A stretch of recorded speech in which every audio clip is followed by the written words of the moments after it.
Hello, everyone, and welcome to Audio Judo. I'm Matthew. And I'm Kyle. And this is your podcast of music discovery. We are proud members of the Pantheon Podcast Network, your premier source of music, entertainment, and movie podcasts, probably. Besides this podcast, which is now recording episode number 156, we also produce two other podcasts, Audio Judo Does Jazz and Throughline, which are available on our website at audiojudo.com, on Pantheon, or anywhere else that podcasts are podcasts. I apologize in advance to anybody that's listening. I have a head cold, and I'm going to power through.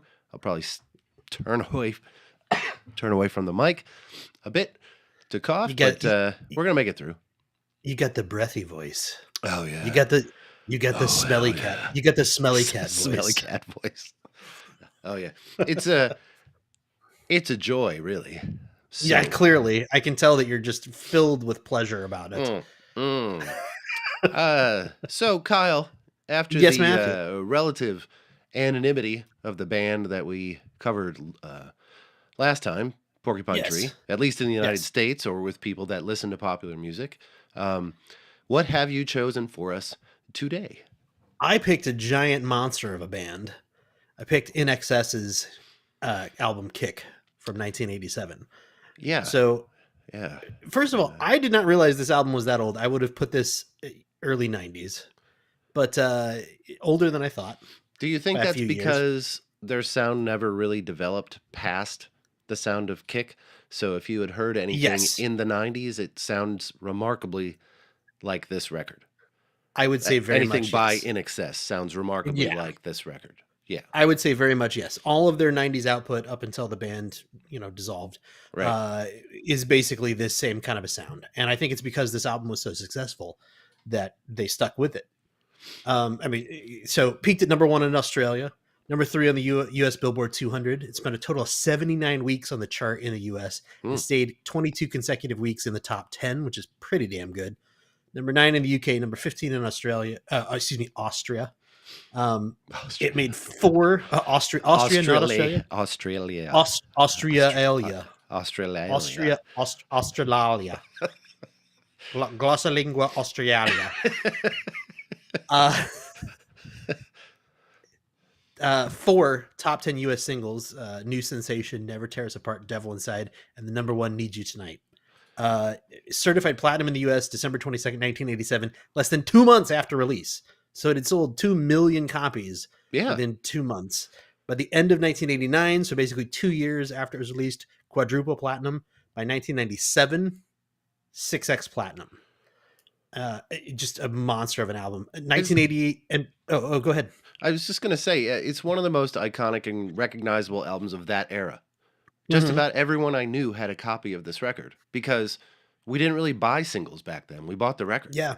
And I think if this album had been released now, or if you talk to anyone that is younger than me and has heard of Need You Tonight, they would be really hard-pressed to name more than 2 or 3 songs on that record. Because while we knew most of them, and several of them were hits at the time, it was the rest of the album's very forgettable and very similar to the rest of the album. There are kind of 3, maybe 4 tracks on here that I would say are quite popular still. Not as popular, but they're still pretty popular. And I mean, a lot of that, it sold over 20 million. Kick alone, as of 2024, had sold over 20 million copies worldwide. INXS has sold over 50 million albums worldwide, which is bonkers. That is such a huge number. and then on top of all of that, like it also had this huge, because of the time it came out, music videos were so important. MTV was Bingo. the pop culture, I mean, top of the world, and that's why it was so successful. In 1988 MTV Video Music Awards, the band won both most nominated, or sorry, excuse me, the band was both most nominated and most awarded artist. They won 5 of their 9 nominations, including the awards for Video of the Year and Viewer's Choice for Need You Tonight / Mediate. Yeah, and I'd Which say is this unbelievable. And they're this section right here, like 86 to like 92, I yeah. would say the MTV Music Awards were more highly regarded than the Grammys were at that point. Oh, absolutely. Like winning that award was a much bigger deal and got you Even way more exposure than a Grammy did back then. even if they were not as like well regarded as the Grammys, in pop culture they were much more significant and much more important, I think. That's fair. That's fair. Yeah. It's also surprisingly, like, for a very poppy, well-selling album, even at the time it was pretty well regarded by critics. And since then a lot of them have gone back and looked at it again and said, yeah, it's pretty good.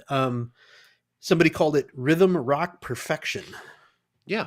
I mean, most of the and critics were complimentary. There was Yeah. one notable exception. Who would that be, Matthew? Well, I don't think I have to say his name anymore because I think everyone knows who I'm talking about. He gave it a B, which is, it's fine, but he called them silly middlebrow hacks, Yeah. is what he said. And he acknowledged that Kick delivered danceable rock and roll that sounds smart in the background. And we're going to come back to that statement in a little while because I want to address that particular element right there. All right. Is it possible that Robert Christgau is the preacher character from Footloose? Like, is it possible that this is like his secret like outlet? Is So he's like, not I'm really- secretly a music. He's John Lithgow? He's John Lithgow, basically. Yes, John Lithgow's character. John Lithgow seems like a very wonderful, nice person in real I think life. so too. John Lithgow's character in that film is kind of a dick, but until the end, where his heart is warmed by the Wait, pleasure that don't ruin music it for brings to me. people. Oh, sorry, everybody. Spoiler alert. But yeah, should we let's talk a little bit. Let's talk a little bit about INXS though. Oh, yes, Besides please. besides the fact that their name does not roll off my tongue like it should. It should, really. But yeah, they were originally formed when a guy named Andrew Ferris convinced his high school classmate Michael Hutchins to join the band Dr. Dolphin. Such a great name. Great name for a band. Also of note, a guy named Gary Beers, or Gary Beers, was also in the band Dr. Dolphin, though he actually went to a different high school. Gary Beers was mostly his real name. His real name is Gary William Beers. He was given a double name in school because apparently people thought it was funny. Also, Australian guy named Gary Beers might be up there with Bruce as the most possible Australian name you could have. I mean, Gary Beers, like Gary come on, Beers. man. It could be Foster. Gary Beers, Or if his first name was Foster Beers. Foster's Beers. Although, having worked very closely with an Australian for the last couple of years, apparently Foster's doesn't really exist in Australia. That makes sense. It's like a shit beer for them. It's like the lowest of the low beers. Shite. And they're like, oh, that's like shit that the Americans think we drink. So I was like, oh, all right, I'll never bring that one up again. But one other note that I thought was a very big nerd alert note. Oh God. Gary Beers was in a band before Dr. Dolphin named Legolas Elven Warrior. They started around 1975. Nerds. So nerd alert. He was in another band. Kirk and Tim Ferriss were in a band called Guinness as well. Yeah, I saw that. Supposedly named after the dog, one of the drummer's dog, I think. So, but delicious. Roll around in 1977. Tim Ferriss, Andrew's older brother, asked Andrew, Michael, and Gary to join him and his bandmate Kirk Pengilly to form the band the Ferriss Brothers. Well, interesting and original name. Right. Yeah. Weirdly enough, so after they had formed this band, in a chance meeting in a car park of a pub called the Royal Antler in a place called Narrabeen in north of Sydney, Tim met this guy named Gary Morris, who managed the band Midnight Oil. And the Ferris brothers began touring in support of Midnight Oil. Another pretty cool, legendary Australian band. Midnight Oil, huge legendary Australian band. Yeah. So apparently, after they had started touring with them, a member of the Midnight Oil tech crew came up with the name INXS. Was inspired by the English band XTC and the Australian band IXL. Yeah. It kind of fit. In excess, in excess. It's a good name. I think it's a great band name. So I think so. It's smart. Gary Morris, who by this point was starting to manage them, was actually was pushing for them to switch to Christian rock. And I don't know how that would have gone. Yeah, the band was kind of like, no, they rejected it. Their first performance as INXS was on September 1st, 1979 at the Ocean Beach Hotel in Umina, New South Wales. Since they had passed on being a Christian rock band, they actually decided to switch managers. They found a new guy named Chris CM Murphy. CM obviously for Chris Murphy. He booked them throughout a whole bunch of pubs and hotels on the east coast of Australia. By early 1980, the band had signed a 5-record deal with Deluxe Records. And they released their first single, Simple Simon / We Are the Vegetables, in Australia and France in May 1980. It's got success written all over it. They had temporarily, I don't know if it was the whole band or a couple of members of the band, had formed another band called The Vegetables. The Vegetables, yes. The Vegetables. Yeah. Their self-titled debut album, INXS, was recorded at Trafalgar Studios in Annandale, Sydney. It was co-produced by the band and a guy named Duncan McGuire. And all the songs on it were attributed to the entire band at the insistence of their manager, CM Chris Murphy. This was actually him pushing really hard to early on nip in the bud that idea that happens, the thing that breaks a lot of bands apart, where there's one person who's doing the songwriting and there's one person who's making the music and there's 3 or 4 other members who are, doing their part to the band, but they're not getting any of that money from it because they're not writing and they're not creating the music. And he said, it's credited to everybody or I'm done as your manager. And so sure enough, they credit it to everybody. Deluxe actually gave them a budget of only $10,000 to record the album. And so to make it work, they often recorded from midnight until early in the morning, usually after doing 1 or more performances earlier that night. So they would go out and perform a couple of times, go into the studio, perform all night, and then get up the next day. And some of them still had things to do, regular jobs and shit. So that album was released October 1980. It featured the song Just Keep Walking, which was their first Australian top 40 single. Album peaked in the top 30 of the Kent Music Report for Australian albums, which is like their Billboard 200. It took a while, but eventually it went gold in Australia, which is 35,000 albums. Woo! Pretty good though for Australia. I mean, for the number of people in Australia in 1980, 35,000 albums is pretty good. Okay.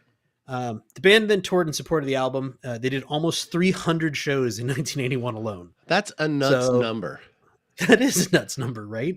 I saw that and I was like, 300 shows. That can't be true. And then I started digging into it. Sure enough, they claimed they did at least 300 shows in 1981. In 1 year. In 1 year. 365 days, 300 shows. Their second album, called Underneath the Colors, released in October 81, was a big hit, peaked at number 15 in Australia. The band then took some time while a few members worked on other projects, and Deluxe actually didn't do anything to pressure them or move them forward during that time. And so they started to kind of question whether or not they wanted to stick together and whether the deal with Deluxe was the right thing for them. So they came back together, decided they did want to stick together as a band, but they went out and looked for some new deals.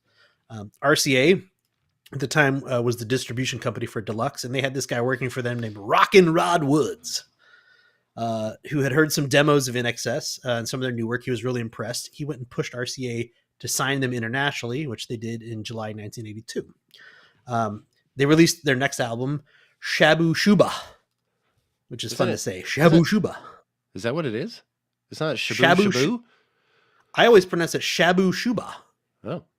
Because the first one I think is different. It's Shabu and then Shuba. Is it? I believe so. I don't know. I made that note. I might have totally extreme cold medicine. High. I will double check when we take a break in a little bit. But okay. I'm pretty sure it's Shabu Shuba because I wrote it originally as Shuba Shuba. All right, let me look. And then I noticed in Wikipedia it's like Shabu Shuba, and I was like, all right. Shabu Shuba. Released October 1982 internationally. Went to number 52. You're right. Ah, sweet. It's Shabu Haha. Shuba. You got it. Shabu Shuba. I'm so glad. I spell so many things wrong when I'm writing these the first time, and then I have to go back through and spell check it all. Anyways, released October 1982 internationally, went to number 52 on the US Billboard 200, number 46 on the Hot Pop Albums chart, went to number 5 in Australia, and stayed on the charts for 94 weeks in Australia. So almost 2 full years. That's pretty damn good. Yeah, well, this is my favorite. That is my favorite. It's funny, I don't even know the name of it, but that is my favorite INXS record of all time. INXS is Shaboom Shaboom. Shaboom Shaboom. I don't know what it's called. All I know is it has two of my favorite INXS songs of all time are on there. The One Thing and Don't Change. I think Don't Change is still my personal INXS favorite song, and I love that record. It's just a great rock song. But yeah, carry on. Yeah. So with the success of that album, they got to do their first U.S. performance in San Diego, March 1983, to a huge crowd of 24 people. Their first U.S. tour was in support for Adam and the Ants. They also did support for Stray Cats, the Kinks, Hall & Oates, and the Go-Go's. Their next album, The Swing, released April 1984, was very successful worldwide again, driven by the single Original Sin, which became the band's first #1 single in Australia and was popular worldwide with fans and critics. During 84, that single for Original Sin reached #1 in Australia, Argentina and France, number 6 in New Zealand, number 11 in Canada, number 23 in Switzerland, number 31 in the Netherlands, and number 58 in the US. Not bad. So worldwide charting, man. During 1984, growing constantly. Yeah. During 84, INXS toured nonstop, performing across Europe, the UK, US, Australia. By December 84, The Swing had actually gone double platinum, making it one of the 5 biggest domestic albums in the history of Australian music at the time. May 19th, 1985, INXS win 7 awards at the 1984 Countdown Music and Video Awards ceremony, which is like the Australian Grammys. So, again, growing pretty damn good. Yes. Their next album, Listen Like Thieves, was released October 1985 to critical approval. Went to number 3 on the Australian charts and number 11 on the US charts.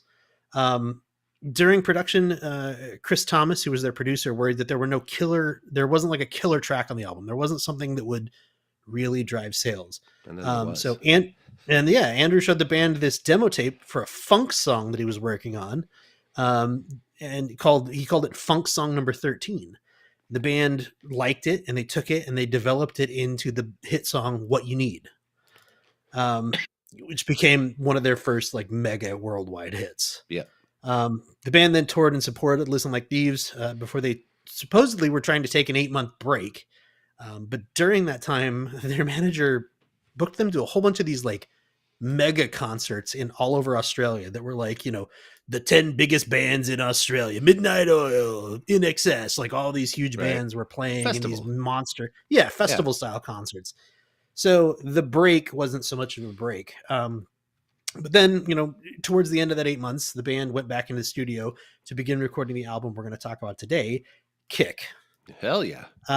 Yeah. So they knew that after the success of Listen Like Thieves and What You Need, that their next album had to be better than that. Kirk Pengilly said, quote, "We wanted an album where all the songs were possible singles and huge hits." Where have we heard that before? Right? Def Leppard, baby. Right? Yep. And I guess technically Thriller too, right? Yep. That's same what era. they intended to do with Thriller. So same era, but yeah, the idea that, you would have a whole album that was nothing but hit singles. Right. I mean, from a business standpoint, it makes sense, but maybe not so much from a songwriting standpoint. But one thing they also did on this was they differed from what they had previously done, where the whole band was no longer going to be credited. Michael Hutchinson and Andrew Ferris basically took care of all the music on here. Michael did all the lyrics and Andrew did all the actual music, with a couple of exceptions. Just a couple exceptions, yeah. Yeah. But as they were starting they have, they're all like, it's almost an entire band of brothers, except for Kirk Pengilly and Michael Hutchins. So yeah, how that goes down at Thanksgiving dinner.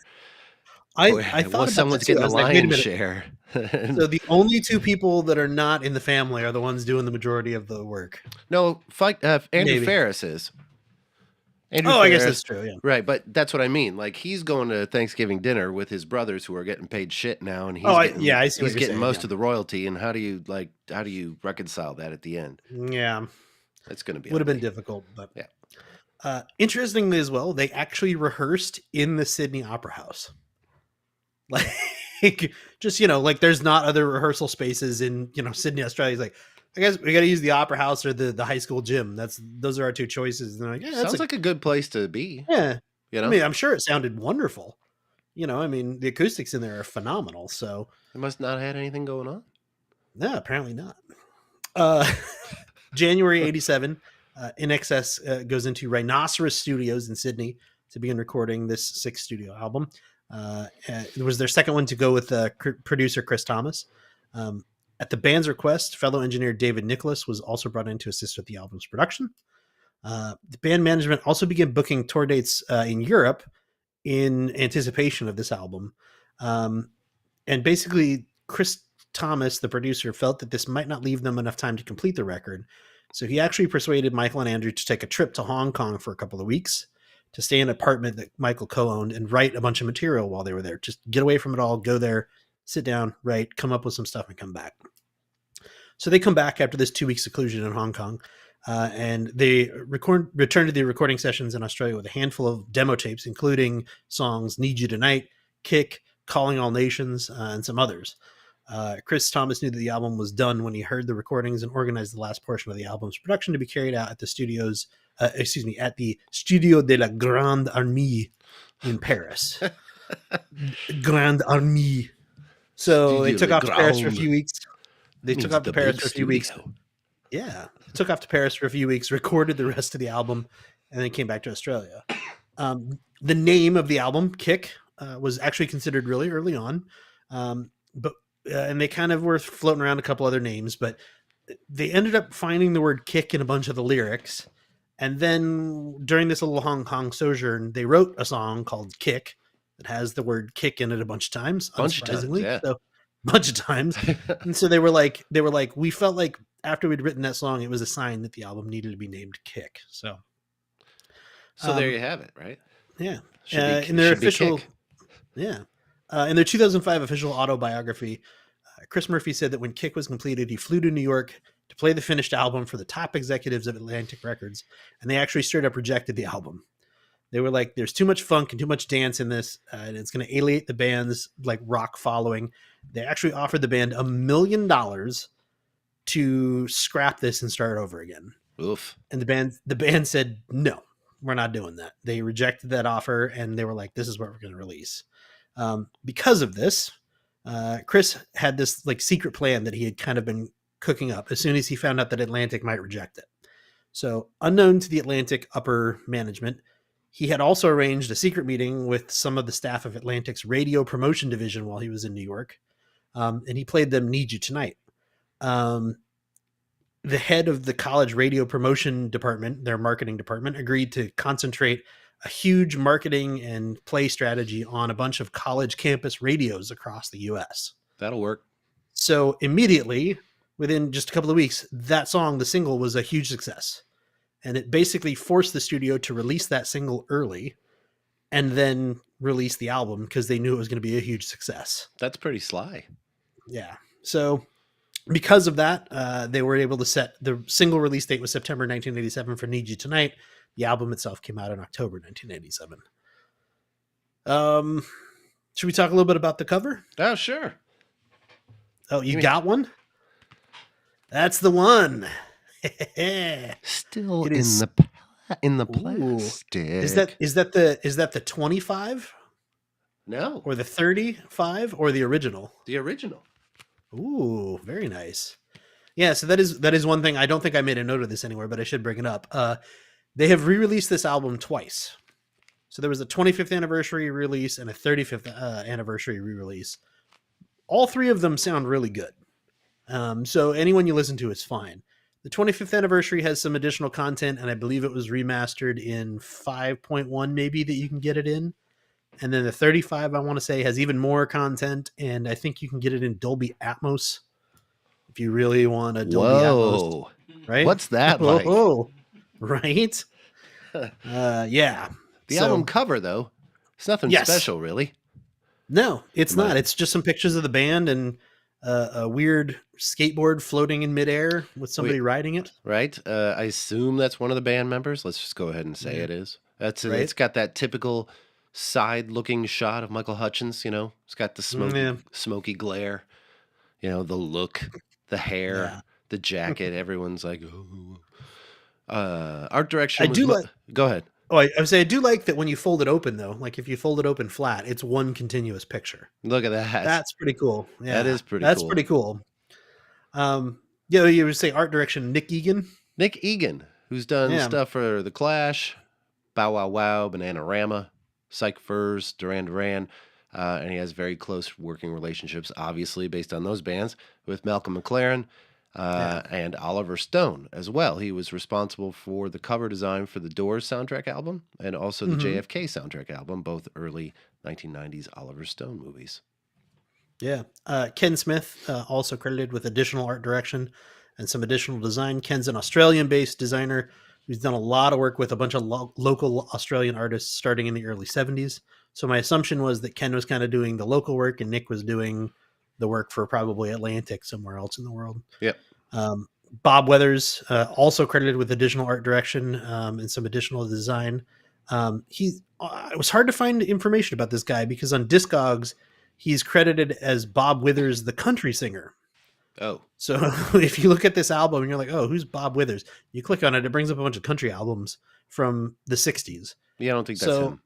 I'm positive that's not him. I might be totally wrong, but Michael Hutchence is also credited with the cover concept, and Grant Matthews did some of the photography.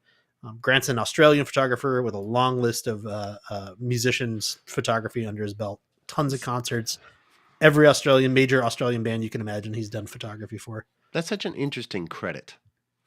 Cover concept. Because I look at the cover and I'm like, okay, so he was sitting in a meeting and he's like, well, what if we just take pictures of all of us? And they're like, oh, what a great concept. We'll make the cover of that. You should get credit for that. And you get a bonus point just for that. I'm like, what? Really? The thing I did wonder is what it actually reminds me of is, did you ever make like a collage when you were a kid and you would cut out like pictures from like a magazine or something and then glue them onto like a piece of paper? Yeah. That is exactly what this reminds me of. Letters. That's how I usually use all my ransom notes with. Yeah, I mean, I figured you know, I didn't want to bring the ransom note thing up, but if you're willing to admit, that's fine. But this absolutely reminds me of making collages when I was a little kid, and it would be like, oh, you know what? I'm just gonna cut the top off of this person, and it's just a skateboarder in midair. Look, he's jumping over the president. Look at like stuff like that, you know. Suck on that, Reagan. You know, right over the top there. That's exactly what we're talking about. Yeah, Reagan. Yeah, suck it, Reagan. I guess this would have been Bush 2. No. Bush 1. No, this is 87. Still Reagan. Bush 2. Oh, Bush 1 was 88 to 91. And then 92. Okay. Yeah, 92. Okay. But yes, this is still Reagan. This is still old old Ronnie boy. Jelly beans. Jelly beans. Iran Contras. Iran Contra. Oliver Stone. Nope. Oliver North. That's the one. One of those Ollie Olivers. North. Nancy. Yeah. Okay, so before we take a break, I'm going to ad-lib one of these stories. I'm going to ad-lib one of these stories. Away.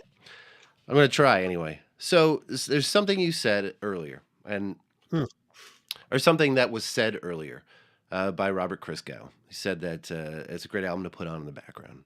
And that line made me think for a while. And went, like, where have I heard that before? And I'm like, okay, so I start thinking, Heather said it before. It's just like downstairs cleaning, puts on a record, or puts on something on Spotify and listens.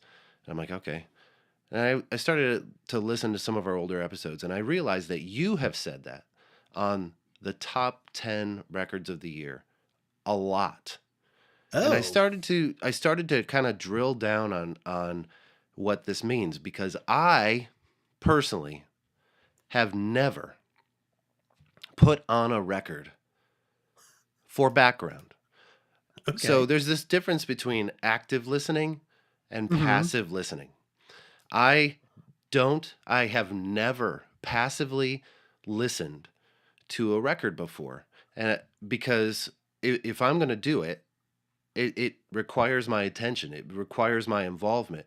And it's just very weird dynamic of like being able to put a record on and then go clean. And I just, Yeah. I clean to it, or You I do this to it. And I'm like, you can't do that, can you? no, no, I have to clean in silence because if I had a record on, I would stop to listen. It's very, so when he says, it's a great album to put on the background.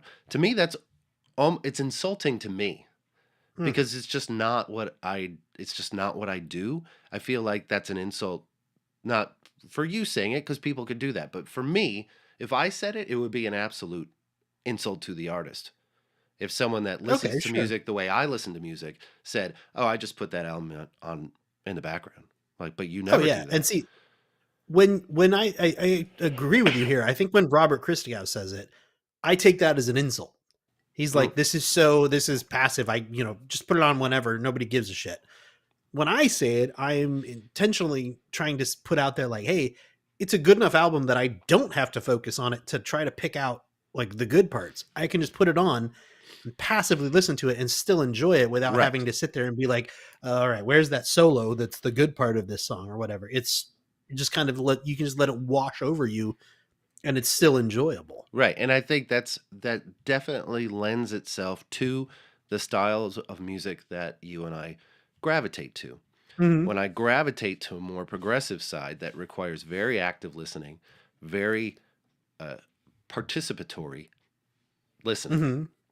where I have to involve myself in what's going on in the story, as opposed to listening to dance tracks or ambient music or something like that. I can't even do that. Like we get a massage, like Heather and I are down in the Caribbean and we get a massage and they're playing that fucking spa music. Hmm. I'm tuned in. Like it's supposed to help me Wow. relax and I am tuned in. And I've actually got up from the massage and told Heather, I'm like, that was a 15-minute loop. And she's like, how do you know? Because I could hear the loop point. Because I was listening so intently that I could hear exactly where it reset itself. And she's like, well, why are you paying attention that much? I'm like, because I can't You not can't do not. it. So it's just, yeah, I just wanted to talk about that because Uh, it's, it's different for everybody. And there's I just don't. there's no part of me that when I drive to work, music's not on for, for background. Music's on Yeah. for me to hear and to listen and to concentrate and focus. So yeah, it's I, I do not mean this one to come out wrong. Have you ever asked a doctor about doing an ADHD test before? no, You might, yeah, because that is one of the like key traits of a lot of people that have ADHD is they can they can't focus on anything, but then they will find their one thing, and it is like a hyper focus for them. oh, It is like 100%. whatever your thing is, it's like whoosh, you just lock into that, and you're like, oh my god, this is my thing. Like I know a couple of people who are coders, like computer coders, who can do that because that is their thing. Once they learn to code, they're like, I can absolutely get in a zone and lock on this and write code for 6 hours, and it feels like 5 minutes. Then they walk away and they're like, oh my god, I've been writing code all day, and they just wrote a whole program and they didn't even realize it because it was just their hyper focus that they could just. Right. And I get But lost. I get like completely lost in it. And yeah, I'll hear a song way in the background that no one else is listening to from like, we'll be in a mall and it's 4 stores away. And and Heather's like, "Are you okay?" I'm like, "I just heard that song." you're like, that's And then fucking I'm just Purple Rain. Where right? Exactly. just That's like exactly what I walking do. around. Where's that coming from? That's exactly what I do. Or a commercial that they've stolen a song by David Bowie from Yeah. 1971 and fluffed it and returned it and it's something different and I'm like sitting there going, "Wait a second. I know what that Swiffer ad is. Hold on." And I'm like, "It's this." Sometimes it's annoying. Sometimes it's troubling and so like sometimes it gets so far into my head that I can't sleep because it starts to roll around and roll around and roll around and you can't shake it. Like I need to get up and do something else. And because listening to something else won't help because it just replaces whatever I was listening to with Yeah. that. So, yeah. So, next question for you then. Yeah. Am I crazy? Do you Probably. no? Well, do you remember? I think we shared it on an episode one time. The ear eraser. The earworm eraser. Oh, yeah, I think so. Yeah. It's this little like 1 minute long snippet of audio Yeah. that you listen to, and it's supposed to, like, if you have an earworm stuck, it's supposed to dislodge it because it does all these tonal things and plays a variety of music styles very rapidly, and it's supposed to just like dislodge an earworm. Did that work on you? No. No. No. Interesting. No. Very interesting. No. It's like It's just wood. stuck in there. It's like wood. It did, when you did that, it did make a tapping noise. Yeah. Kyle, Randy's sweetening it over here just a little bit. Right? All right, we should take a break and come back and do a Yeah. track by track. All right. We'll see you. Today's show is brought to you by Atomic Podcast Services.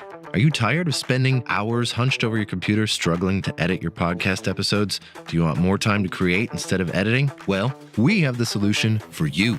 Introducing Atomic Podcast Services, a premium podcast editing service that will take your show to the next level. With Atomic Podcast Services, you can say goodbye to tedious editing tasks and hello to a polished, professional-sounding podcast. They will expertly enhance your audio quality, seamlessly remove background noise, and ensure every episode sounds crystal clear. But that's not all. As part of their premium service, they will also help you with ID3 tagging, scheduling, and posting of episodes, and for a little extra, even create engaging audiograms to promote your episodes on social media platforms. There's even a discount if you subscribe to their monthly services. With Atomic Podcast Services, you'll have more time to focus on what you do best, creating incredible content. So why waste another minute struggling with complex editing software? Let Atomic Podcast Services take care of the technical side while you focus on captivating your audience. Visit their website at atomicpods, that's pods with a Z.com, to learn more and book your editing session today.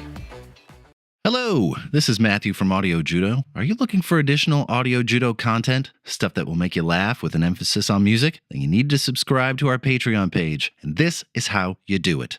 First thing, head to our site, patreon.com/audiojudo. Our Patreon site is the only place you're going to find all the extras that we work so hard to provide. There are Judo Chops, which are mini episodes. There are bits that are taken out of episodes for whatever reasons. Some bloopers, some full interviews with artists like Steve Hackett from Genesis. We have 3 tiers currently. There is the Shout It Out Loud tier, which would only cost you $1 in the US. For that amount, you get a shout out by name at the end of each episode. For $5 a month, little step up, the front row tier, you get a shout out in each episode, early access to full episodes, and access to all the bonus content. With a more significant investment, $20 a month, the backstage pass tier, you get everything that is available at the other tiers, a special personalized gift from Kyle and I. Most importantly, after paying for 1 year, you get to host an episode of Audio Judo with me and Kyle on the album of your choosing. We have completed several of these. They're a ton of fun. You can find the link to our Patreon account on our website, audiojudo.com. But if you can't find it there, it is patreon.com/audiojudo. Thanks for subscribing. And now back to the pro.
Hey, Welcome back. Welcome back, everybody. awkward silence. Awkward silence time. Guns in the Sky. That is the opening track. Yeah. Like you mentioned, Hutchins and Ferris each wrote the songs together, except they had one song apiece that they wrote alone.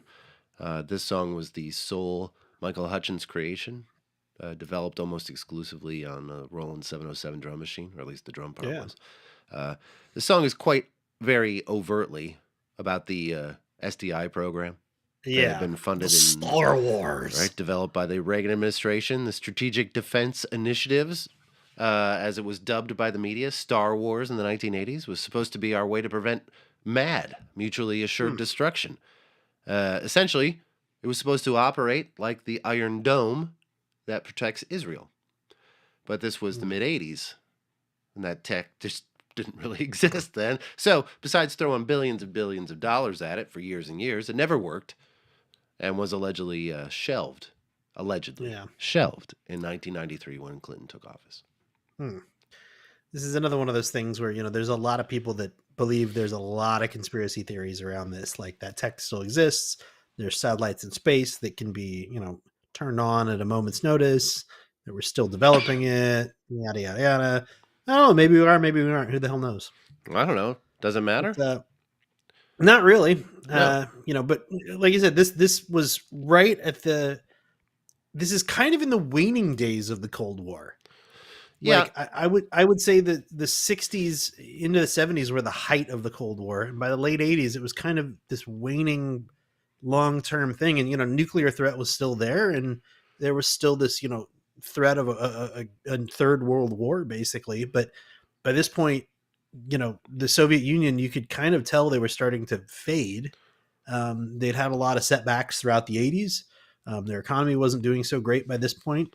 It's such a kind of, yes, from a political point of view, yes. And in hindsight, absolutely.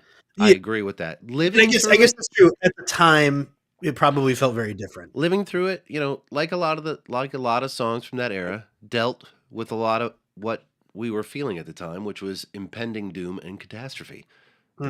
We were living through these very surreal times with bomb drills and air raid sirens, and everything was built around this feeling of keeping you paranoid. And it's very interesting that Stranger Things gets it so right. That clearly the Duffer Brothers lived through this, because we were obsessed with commies back then. Everything was commies. And naturally it leaked into our music. And one of my favorite lines from this whole album is in this song, that line, bring them down like a clock at 2, like a reference to dropping your arms to a motion of surrender, like a clock at 2, like this. Yeah. I love that. I love that kind of visual thing. Right? But yeah, we were still kind of freaked out. Yeah. I wouldn't say it wasn't until like 89 that we were less freaked out. Don't get me wrong. I'm not saying people weren't freaked out. I'm just saying that there was starting to be this like, hey, maybe we're approaching the end of this, towards the end of the 80s. I feel like there was some feeling of that from everything that I've read. I was too young to really know what the hell was going on at that point, but just in reading history and looking back at it, I get this feeling, that if you knew what was happening inside the Soviet Union, which was difficult in and of itself, but if you were paying attention and knew what was going on, you could tell that they were their power was waning. Yeah, and I think if you were an adult, you totally understood that. Yeah. And if you were a kid still, hiding from a nuclear bomb under your desk, you weren't really feeling that. You were still feeling that. That's where we hid. Like, this will work. This plywood, I'll be fine. Yeah, that'll stop a nuclear bomb, right? Yeah. Guns in the Sky sounds like this. Someone out there ain't gonna like it, but it could be good. Make us love each other. Have to realize our own future. Guns in the sky. Guns in the sky. Guns in the sky. Guns in the sky. Guns in the sky. Child grows up to see. Guns in the sky. Used to be on TV. Wanna change. Forgot the joke. But it's great to see when I'm running late.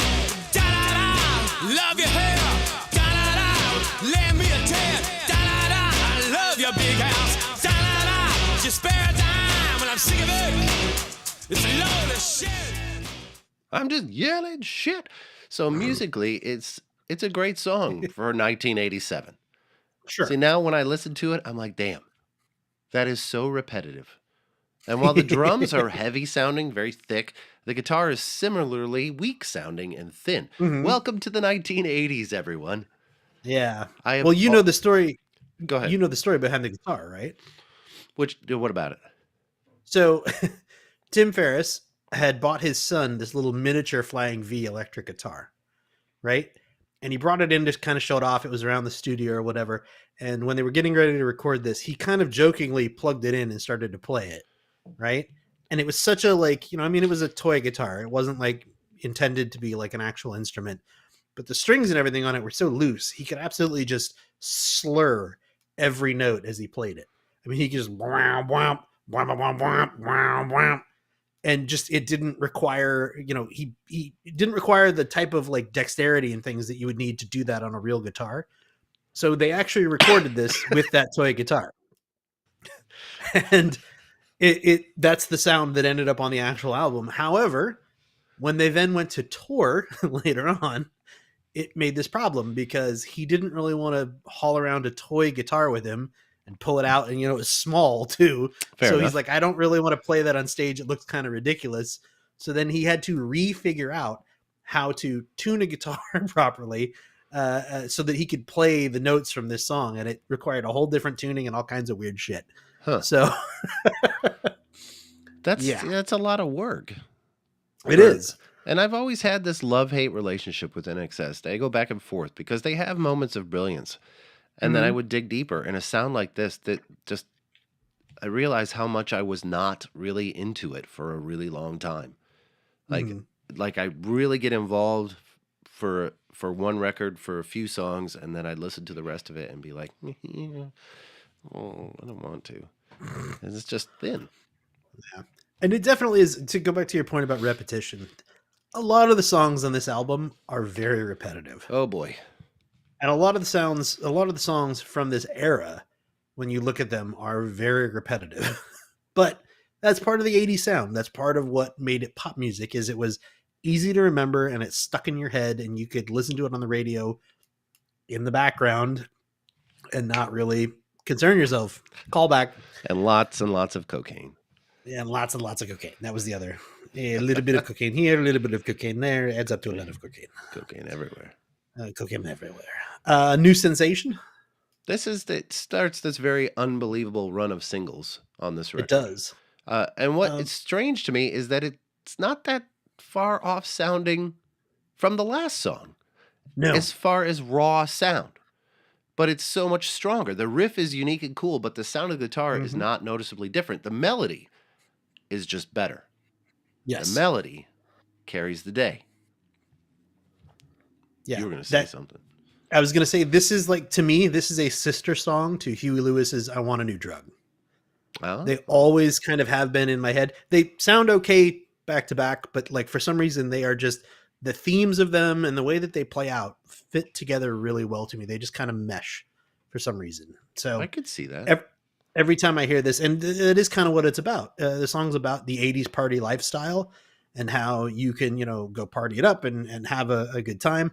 I think the biggest difference here is this one is a little bit, I think it partially is supposed to be about drugs, but it's never explicit. And then obviously Huey Lewis is literally, I want a new drug. So it's 100% about drugs. But, yeah. This was the third single released from the record. It was issued in December of 87 in the UK. It reached number 3 on the US Billboard Hot 100. So it did very well. Number 9 in Australia. So it would beat Australia in the US. And number 1 in Canada. Go Canada. INXS guitarist, horn player Kirk Pengilly played the saxophone part, and yes, Michael Hutchins yells trumpet just before he plays. This is apparently an in-joke. The group's other guitarist, Tim Ferriss, wanted to play the trumpet on this track, but Pengilly overruled him, got his sax solo instead. As you are aware, I rarely enjoy the saxophone in rock songs. Sure. And this is not really any different for me. It took a really good song and just cheesed it up. I mean, wouldn't a solid guitar solo work there even better? It just thins it out. Yes. And then it's already I would too agree thin, with and then that. you thinned it out. Yeah. Pisses me off. Interestingly as well, there is a banjo very carefully hidden, kind of backing up a lot of instruments in this track, which sounds like this. Gotta hold on to new sensation right now. It's gonna take you on new sensation. Dream, baby, dream of all that's coming and going, and you will find out in the end there really is. There really is no difference.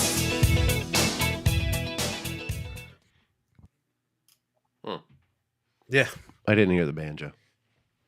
Yeah, it's very. I listened to this 10 times in headphones turned up real loud, and I could never hear it either. But supposedly it's there. Supposedly it's just a little bit like there's a couple of spots where you can kind of hear it just a little bit out of sync with some other stuff. But All right. It's got to be that rhythm guitar part. You think? could be that rhythm guitar Digga, part. digga, din, digga, digga, digga, din, din, dinga, dinga, din. It's got to be doubled. That's a in lot there. of that would be a lot of banjo. I'm just saying it's probably doubled in there with another acoustic. Could be. Lyrically and vocally, Michael had this track ready to go by the time they got into the studio already. Most of the other tracks, he was still kind of. To segregate, mediate, alleviate, try not Randy. Wrong page. Getting button happy over there. No, but Michael was still trying to figure stuff out a lot of the times, lyrically and vocally when they got into the studio. This one, he was ready to go with it. He knew what he wanted to do, and they did it. Yeah, they did. And if you happen to be looking for an excellent cover of this song, Snow Patrol does an amazing cover. Yeah, I've heard It's that. It's pretty good. Awesome. So good. Devil Inside. Sure. One of the most Devil Inside. every single one of us. Every single one of us, the devil inside. It's one of the most recognizable opening riffs in the 80s Yeah. musical landscape. There's no escaping how infectious this song really was. Oh, yeah. Mimic it. Everybody knows it. You know it. Everyone knows it.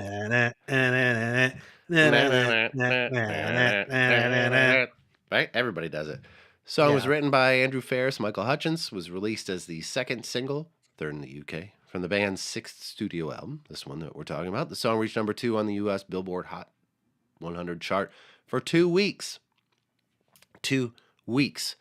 Number 3 in Canada, number 2 in New Zealand. The song is basically that point where you realize that there most likely is no actual place called hell, but hell resides inside of you, and we all have a little bit of the devil in there too. Just how much is visible to the world is up to you. And the lyrics: "Here come the man with the look in his eye. He's fed on nothing but full of pride. Look at him go, look at them kick. Makes you wonder how the other half lives." So it's interesting that I have known this song for 35 years. And that line, "makes you wonder how the other half live," always meant to me that he was referring to the other half of the world. Like there is a good half of the world and a bad half of the world. But now I believe this is more to be about the other half of himself. We see what we see with someone, good or bad. And this person is outwardly wondering how the rest of him acts because we only ever see half of someone. Kind of changes the tone of the song for me from a look at the world, it's pretty evil, to look at everyone inside and we all are a little evil. Yeah. That's how I Michael see that. Michael did say when he was talking about this song, quote, or when he was talking about writing this song, he said, quote, "I was on a God and devil phase there. Suppose it's to do with the chaos of everything, you know? And we can put it into religious terms, I suppose. The devil is chaotic, so that every time you think something's right, he comes in and changes everything."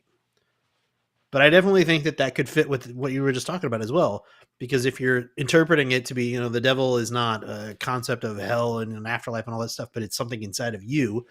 Yeah, the devil comes along and, you know, you screw yourself, basically.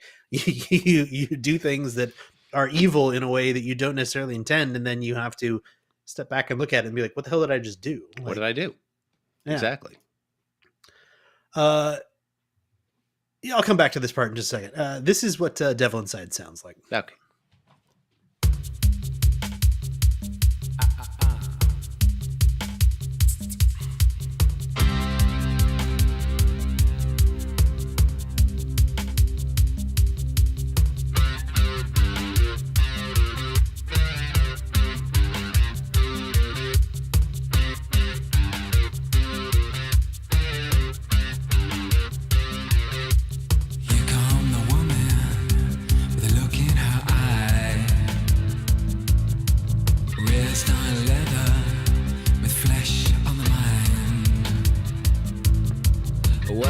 weapons, sharpen knives, makes you wonder how the other half died.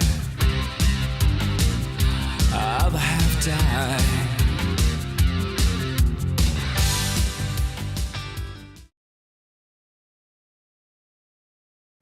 Yeah.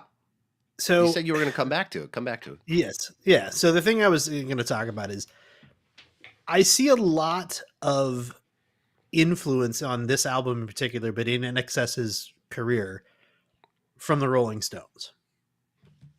Yeah, I can And see that. specifically here, I do wonder. There's a little bit of the vocal delivery and things like that, but here specifically, "Sympathy for the Devil" as a inspiration for this song. Mm. And I mean, I wonder if there's something there. I couldn't find anything to explicitly say, like, oh yeah, we were listening to a lot of Rolling Stones or were very heavily influenced, but I'm curious. So if anybody knows of anything, any relationship there, I would love to know. But Interesting. this also had a really interesting music video that was directed by Joel Schumacher. Yes, the Batman Destroyer. Yeah. And he did it because he was making a film, which you've probably heard of, called The Lost Boys. Mm. He needed a soundtrack for it, and it was on a super tight budget. So he came to INXS and offered to direct some of their music videos in exchange for them doing a couple of songs. So they did a cover of the Easy Beats "Good Times," and then they did a song called "Laying Down the Law" for the Lost Boys soundtrack. So Both forgettable songs. Both forgettable songs. Both songs I had never heard before. Exactly. And didn't bother to look up. So I listened to them. Yep, I definitely listened to them. totally forgettable then. Yeah. It's hard not to love this song. It's such a great song. And as I mentioned, it rose to number two on the charts. It was held off the top spot by the long remembered classic, "Get Out of My Dreams. I Get Into My Car" by the Ocean. Oh, that's such a great song too. I think if we put that on, I probably know every lyric to that song because it was one of my mom's favorites. So, Really? Yeah. Well, I cross out my last note that said a far inferior song to this one, if you ask me. I'm not saying it's a great song. I'm not saying it's a great song. I mean, listen, I know. If you think I'm going to insult your mother, you can forget it. I mean, there's a whole bunch of like 80s pop artists that I know all of their hit songs by heart, and I can sing every one of them because that was the music that my mom listened to when I was growing up. So, All right. that's just the way it is. Have we done any of those yet? I mean, Christopher Cross. Okay. We haven't really done. Why can't I think of his name now? Never gonna give you up. Rick Never Astley? gonna let you. Chris Kick Astley. Kick Astley. Kiss Astley. Rick Astley. No, I don't think we've done a Rick Astley album yet, have we? No, we have not. Have we done a Kick Astley album yet? I mean, this is Kick. So Astley. Kick Hall & Astley Oates. album. No, we didn't do Hall & I Oates. thought we did do Yeah, that. No, we have not done Hall & Oates. I don't think we've done a Hall & Oates album yet. I've talked about doing a Hall & Oates album. I just haven't decided which one yet. So Maybe we should. right. Big Bang Boom. Big Bang Boom. Big Bang Boom. That's the Are you having a stroke right now? No, that's the Hall & Oates album I want. Oh, okay. Big Bam Boom. Big Bang Boom. We'd have too much fun just doing the name of that album over and over. It would be 2 hours of just us. Shabu Shuba. Shabu Shuba, Big Bang Boom. Shabu Shuba, Big Bang Boom. All right. Need You Tonight? We're just going to move Really? on? Yeah. I've been waiting for you to ask all these emails. Ooh la la. Yeah, so this goes back to that Hong Kong story again. They were waiting for a cab to go to the airport to fly to Hong Kong for their songwriting sessions. Andrew thought up the guitar riff for this. And the cab driver just pulled up and he said, "Hey, can you hold on a minute? I need to go back up to my hotel room and grab something." So he actually went back upstairs for 45 minutes, recorded the whole riff for this, and then came back down. Apparently the cab driver waited. He was furious. He was pissed off. Was the meter running? I'm assuming it probably was. Right then. Then who cares? So took the demo with him to Hong Kong, played it for Hutchins, and he ended up writing all the song's lyrics in just 10 minutes. So Yeah. obviously, you know, we find this over and over and over again, Yes. that there are these songs that are just these massive hits that somebody like it was cooking on the back burner. It had to have been cooking on the back burner for years, and they're suddenly just like, oh, you know, it'd be really cool is this, and then say, oh yeah, and you know what lyrics I could put with it is this, and it just all comes together, and you've got a hit song in under an hour. Right. You're driving home It's and you just insane. hear in your head, doot, doot, doot, digga digga digga doot, doot, doot, doot. That's it. Digga, Yeah. that's all you'd have to hear. So this was the first single released. It's the only INXS single to reach number 1 on the Billboard Hot 100. Mm-hmm. Highest charting position in the UK. It reached number 2. I would say this is most likely considered by most people to be their signature song. Yeah. I would say it for sure. Has all the elements that we came to really associate with this band. Sparse instrumentation, that kind of jangly guitar work, and the sultry, kind of almost breathy vocals of Michael Hutchence. I mean, this is the formula for them. And the video itself won 5 MTV Music Awards, including the 1988 Video of the Year, was ranked at number 21 on MTV's countdown of the 100 greatest videos of all time, which included the added video from the next song as well. Mhm. It really is, it's a sexy song. Like, there are It is. songs about sex, songs that sing about sex, but this is a song absolutely about sex that is really sexy to listen to. Yes. There's that point in the song when everything pauses for a second, and he just says, you know, I'm lonely, and picks it lonely. Exactly, picks it right back up. That edit, that addition to the song is so powerful and just resets it. So Heather and I saw INXS one time, and this so this is way later. This is after Michael Hutchence passed away. So there was a show on a reality show on TV called Rockstar INXS, where they were Mhm. trying to find the new lead singer. Oh, I of remember INXS. this. And it was with the band. The band was there for everything.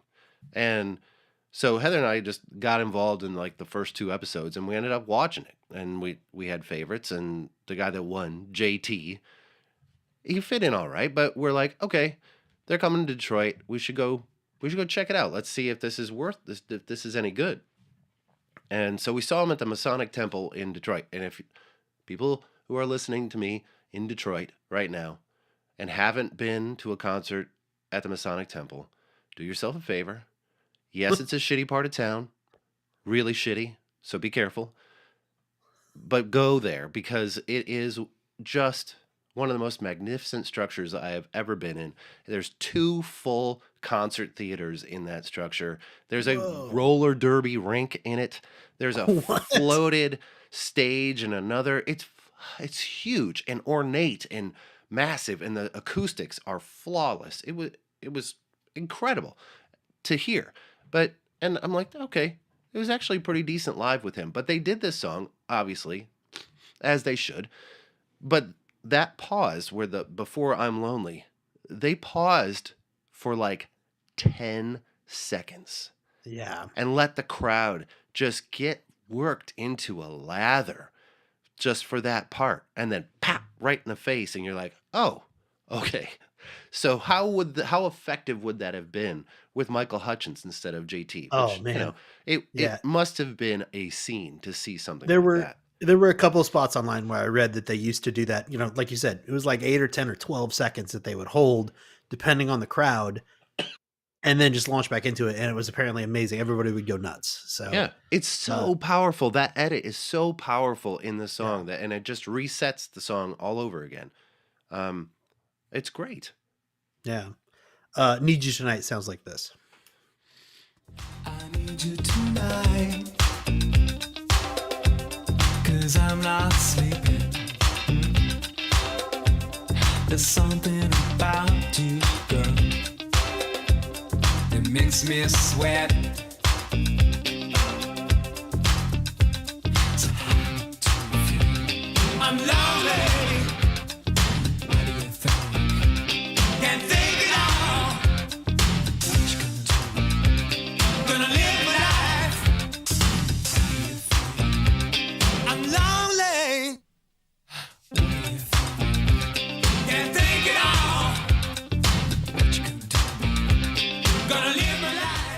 John's bricks. So now couple this song with how sexy groovy it really is, Yeah. and then let it blend almost seamlessly into the next song. And it's a Yeah. master class in running order and transitional work between songs. Mhm. It's one of my favorite 1-2 combinations in music. The song effortlessly blends into Mediate, the next song. Yeah. Which is interesting because it has a totally different theme, totally different feel. Mediate is about South African apartheid. And so you are blending from this, sexy, intimate song into something about a serious social ill that is taking place in the world at the time. And it's like that shouldn't work, but Yeah. somehow it does. They pulled it off beautifully. And the song itself, like as a standalone song, it's kind of passed over if it stands on its own. It's way more known for the music video, which was tacked on to the end of Need You Tonight on MTV for years and years and years. And it's go ahead. Yeah, it's a homage, if you will, to a Bob Dylan video for Subterranean Homesick Blues from 1965, including it's the one that everybody knows with Bob Dylan holding all the cue cards that he's going through with the lyrics on them. Yeah, directed and by there's some, D.A. like- Pennypacker. It's a great fucking. It's legendary. Yeah, It's legendary. He drops them as the song progresses, right? And so the song itself, just a spoken word piece set over a drum loop. Almost all the lines in the song, and with 8 of some kind, something. Yes. 8. The only one that never made sense to me was like Pretty Kate has sex ornate. I'm not sure what ornate sex is. I don't think I would. It's where you're in a really gaudy looking room. A lot of like the Oval Office. Oh, yeah, exactly. lots of ornamentation. You know what I mean? This was actually based on a poem written by Andrew Ferris. This is the song that, like you said, Michael wrote "Guns in the Sky." Andrew wrote "Mediate."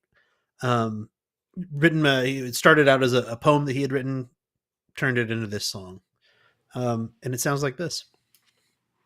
Hallucinate to segregate, mediate, alleviate, try not to hate, love your mate, don't suffocate on your own hate, designate your lover's fate, a one world state as human freight, the number 8, a white black state, a gentle train, the broken crate, a heavy weight, just too late, like Pretty Kate, as sex on late, and death at state, appreciate, depreciate, fabricate, emulate, a truth dilate. 69. So- We all rotate. I will say that, we mentioned that a lot of these songs are very repetitive. To segregate, mediate, alleviate. It's almost like I'm running the board. Right? Oh man. I will say that we mentioned that a lot of these songs are kind of repetitive. I think this one actually, the one thing that I would criticize about it, it suffers a little bit from being not repetitive.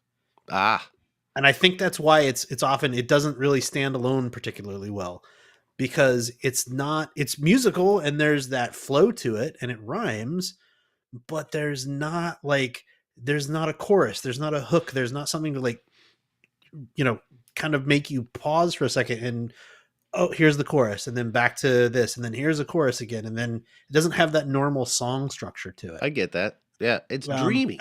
It's very dreamy. It is. It's very dreamy. Interesting And sounding.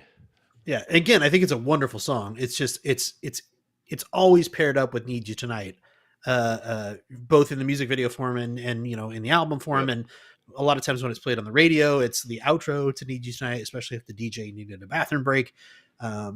It's True. Yeah. I could absolutely do without the Kirk Pengilly sax solo at the end, which totally ruins it. But whatever. It's still a really cool song. Just drop the sax. Oh, it's so hard. The Loved One. The only cover, I believe, in INXS's catalog. Yes. Cover of the song "The Loved One" by the Australian band The Loved Ones. Interesting. So, lots of creativity there.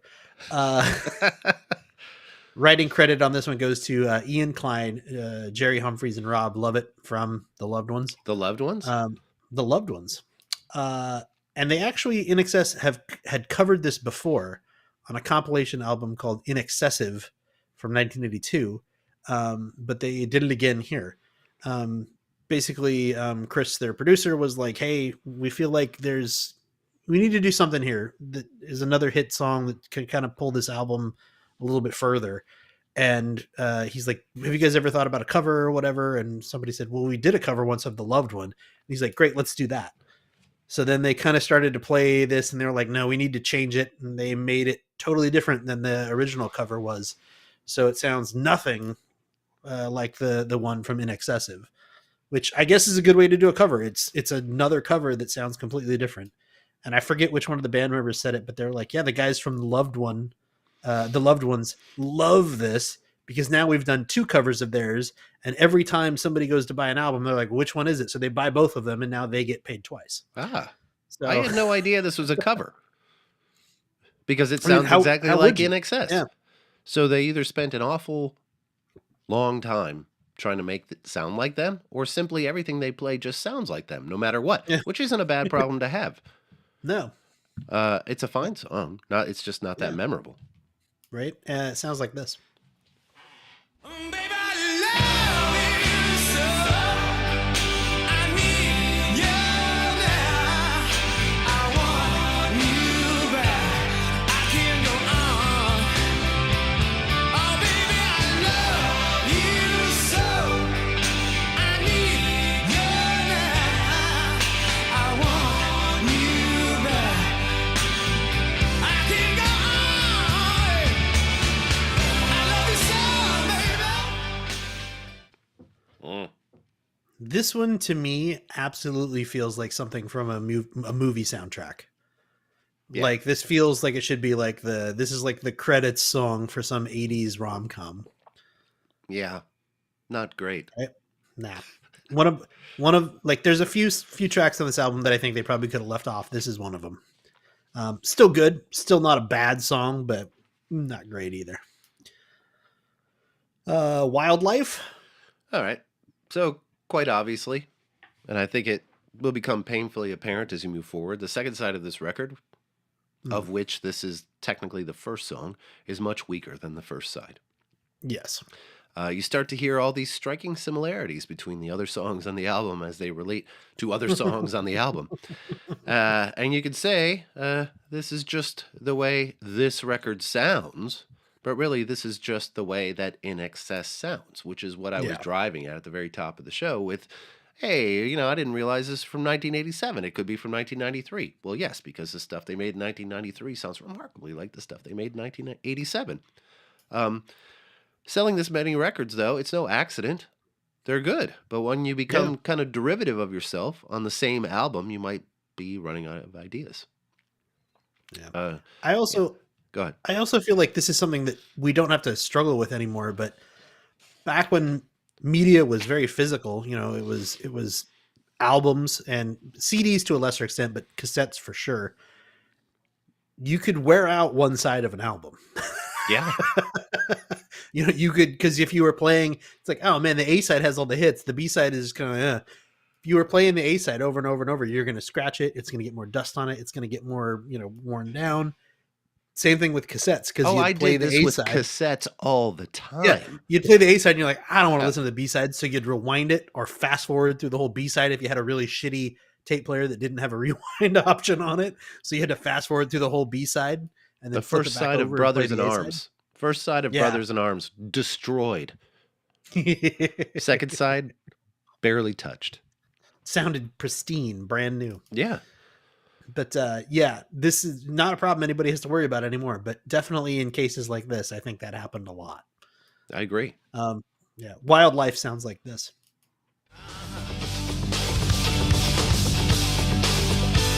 I'll be your one and only.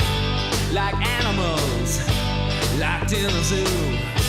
Oh, given freedom, a day and night. No one to tell me what to do.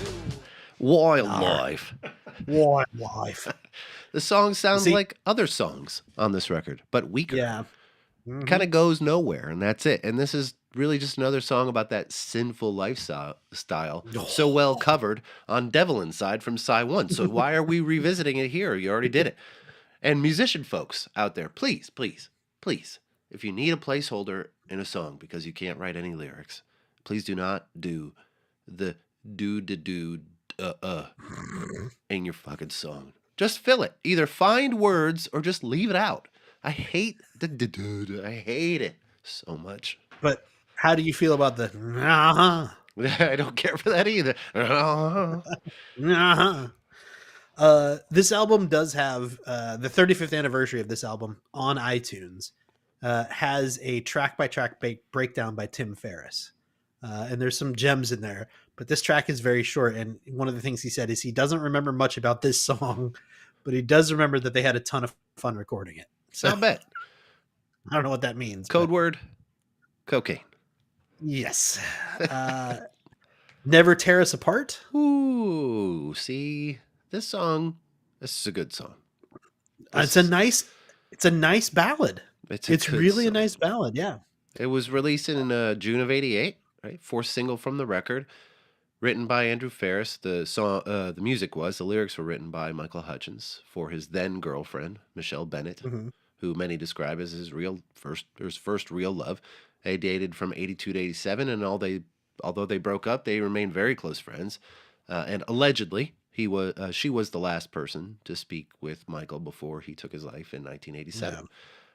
And sadly, they played this song at his funeral as well, which it must have been absolutely heartbreaking because it's such an emotionally powerful song to begin with. Yeah. Like that's just that'll wreck you. Yeah. They played it while they were carrying his coffin out of St. Andrew's Cathedral, and is being carried by the remaining members of INXS and his younger brother, Rhett. Yeah, that's a mess.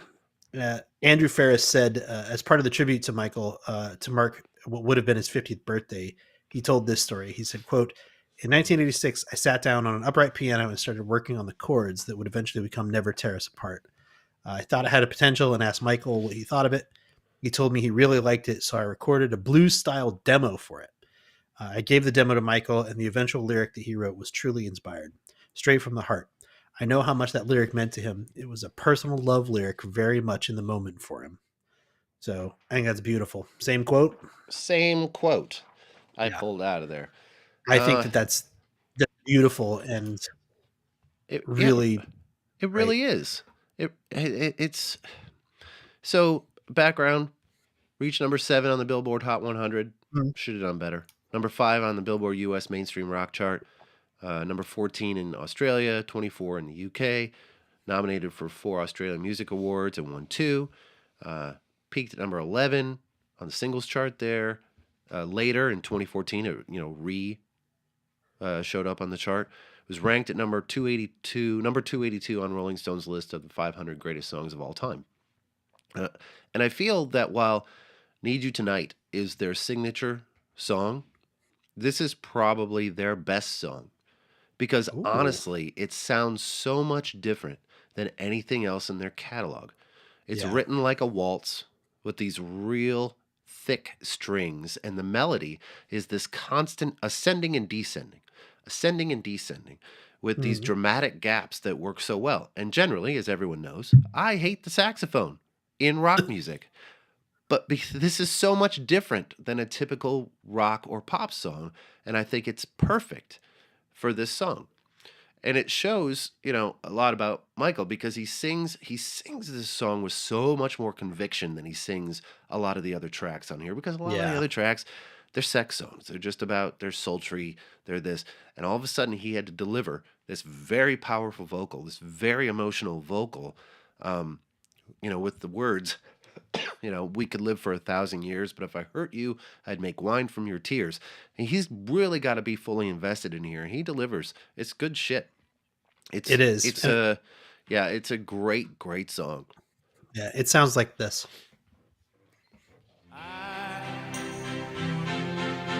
I was standing, you were there, 2 worlds collided, and they could never tear us apart.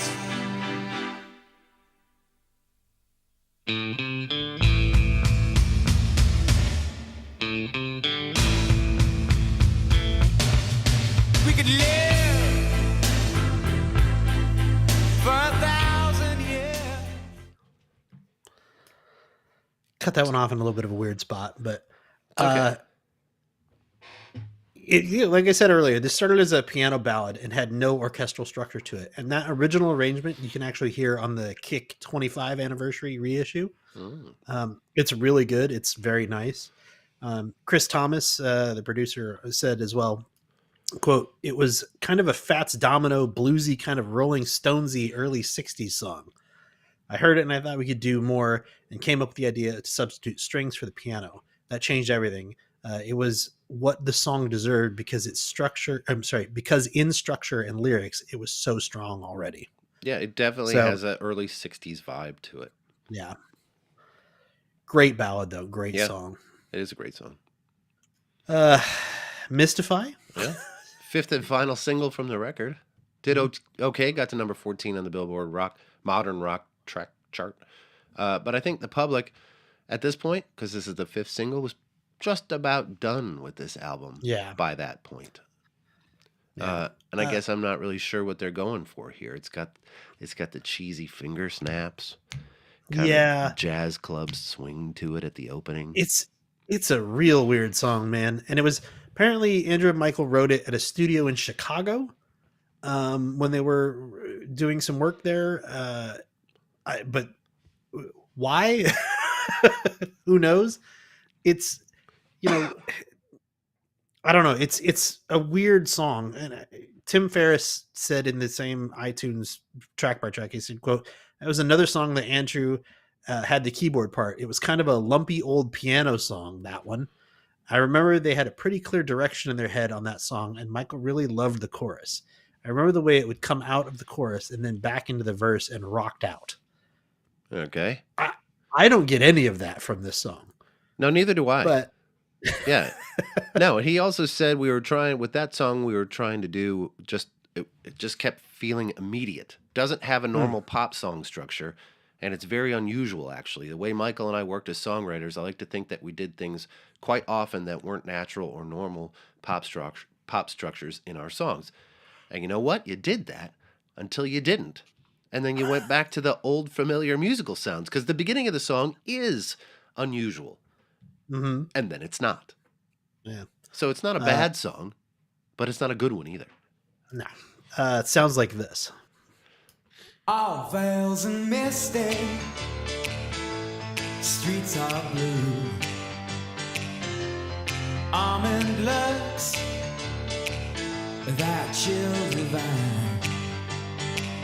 Some silken moment goes on forever, and we're leaving broken hearts behind. You mystify me. What this absolutely reminds me of was a perfect fate. What this absolutely reminds me of is the song you would hear in the background of like a weird 1920s nightclub scene Ooh, in some movie, yeah. but you'd only hear little bits and pieces of it over the dialogue or whatever. You know what? Like, And I would still be paying attention to it. Damn it. God damn it, fade that out so I can hear the dialogue. What the hell's Right? going I'm on? focusing on that damn background music. Right? Oh, Heather hates when I What? identify bumper music coming back from a football game. They play like literally 2.5 seconds of it. I'm like, ooh. Oh man. I wish- it's like it's a rainbow song. She's like, why do you know that? I'm like, I wish Name That Tune was still on the air, right? because I would do everything in my power to get you on that show. I could name that tune in Foreigner. Oh, sorry. It's not my turn. Sorry. I don't even need the music. All right, ladies and gentlemen, here's Kathy Lee Gifford. Ba-ba-ba-ba. Yeah, that's right. I went for the oldest possible version. You The did. Kathy Lee Gifford singing the ba-ba-ba-ba, Ba-ba-ba. ba-ba-ba-ba-ba, Oh my God. ba. It was always great when she had one note too. Like I can name that in one note. Never the whole the audience would go nuts, and then Kathy Lee Gifford would just have to be like, "But," Ba. and they'd be like, "Oh, come sail away." And oh, that's it. Oh, you That's got it. How'd you get Amazing. that? You know, But kick. There's altogether too much saxophone in this song for my liking. I know we've Another one talked written in about Hong Kong. I know we've talked about this before, but sometimes I feel that you get songwriters who have problems landing a melody. They all go through it from time to time, and I think you need to either have a very judicious producer or someone that steps in and says, "Hey, this isn't working." This is one of those times where I think it would have been prudent for someone to step in. Yeah. I mean, he's just running out notes at the top of the song to see what will land, and frankly, none of it lands. It just meanders around with no discernible place. It's just free form. I did write in my notes, saxophone solo, sorry, Matthew. So, yeah. It's all right. Apparently, according to a couple sources, the band was trying to go for a Motown feel with this, with some big horns. Shit. Listen to it and tell me what you guys think. When the mountain moves away, all the dreams, promises, what that we give away. But sometimes you care, but sometimes you get killed. Sometimes you care, sometimes you get killed.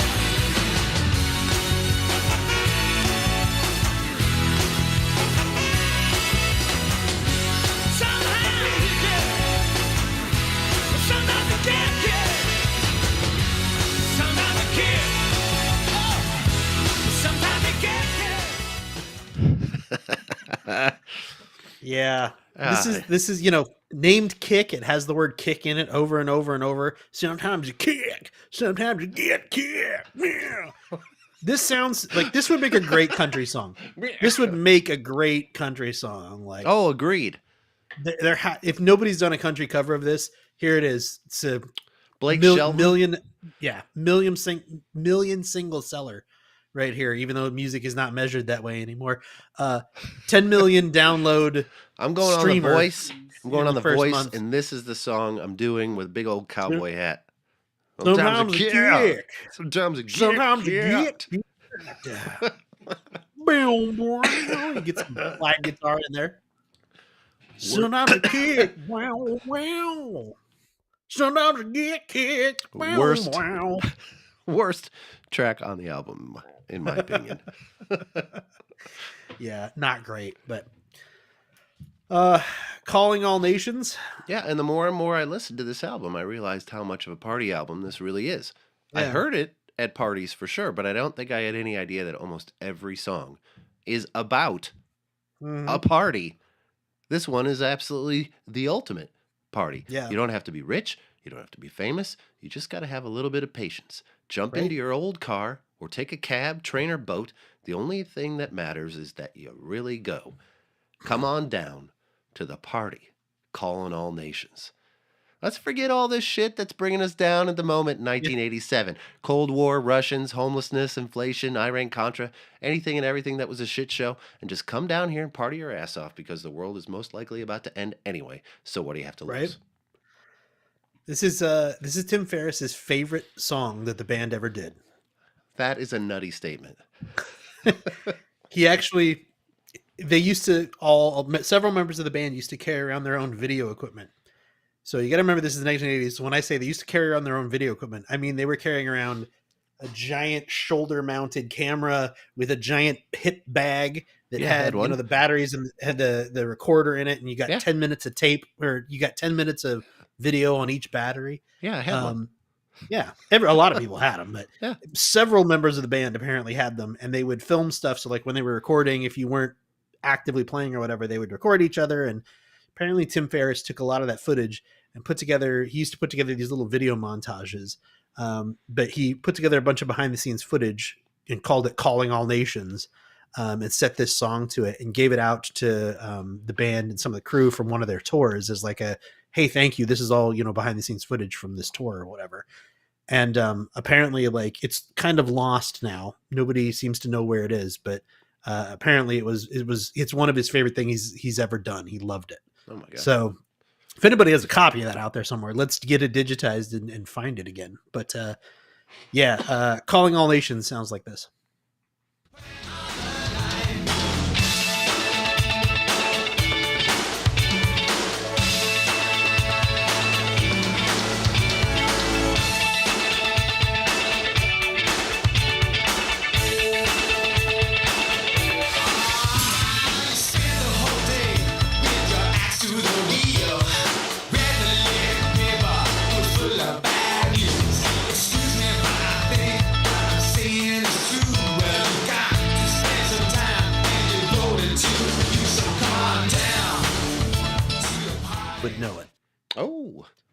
That's weird. Yeah. So this to me, so going back to that Rolling Stones tie-in, Yeah, Dancing in the Streets, dude. totally. Same themes, same kind of a different sound, but same kind of a feeling to it. Yeah, Philadelphia, PA. Yeah. Yeah, everybody party.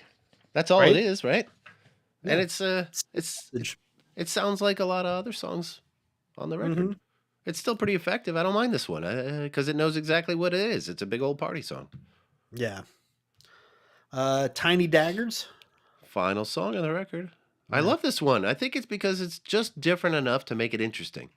Yeah. That clean, polished guitar sound has been replaced with a little bit of distortion. It has a much more full mix. There aren't as many gaps in the mix that allow room to breathe in the Yeah. song. Kind of fills up the space, and I like the charging tempo. It's kind of driving. It's a nice change of pace for them. And it's Yeah, less of it's a party also- song than the other ones. Yeah, it's the only song on here I think about a broken heart. Yeah. You know, it's it's very sad. much. I mean, literally, the tiny daggers are somebody stabbed you in the heart with all these tiny daggers. Who did? Like, like, Right? It's a bummer. yeah. This is also another one though. I could absolutely see Mick Jagger doing this song. 100%. This is exactly. He'd do the strut and everything. And like, who put those daggers in your heart? You know, I mean, that was a horrible Mick Jagger impression. But anyways, Tiny Daggers sounds like this. They say you're never lonely. They see you with the best. But when they turn those lights out, bet you spin and turn. They cry just like the rest. They cry just like a baby. Put those tiny daggers in your heart. Put those tiny daggers in your heart. Put those tiny daggers in your heart. Are plugged in? No. Yeah, I mean, can you hear it there? I mean, I know we were just Totally. talking about this while I was playing, but absolutely. I mean, there has to be some inspiration there. But I would say most definitely. yeah, so that's Kick by INXS. It's a great record. It's It's a good record. It's a pretty good A side. It's a popular record.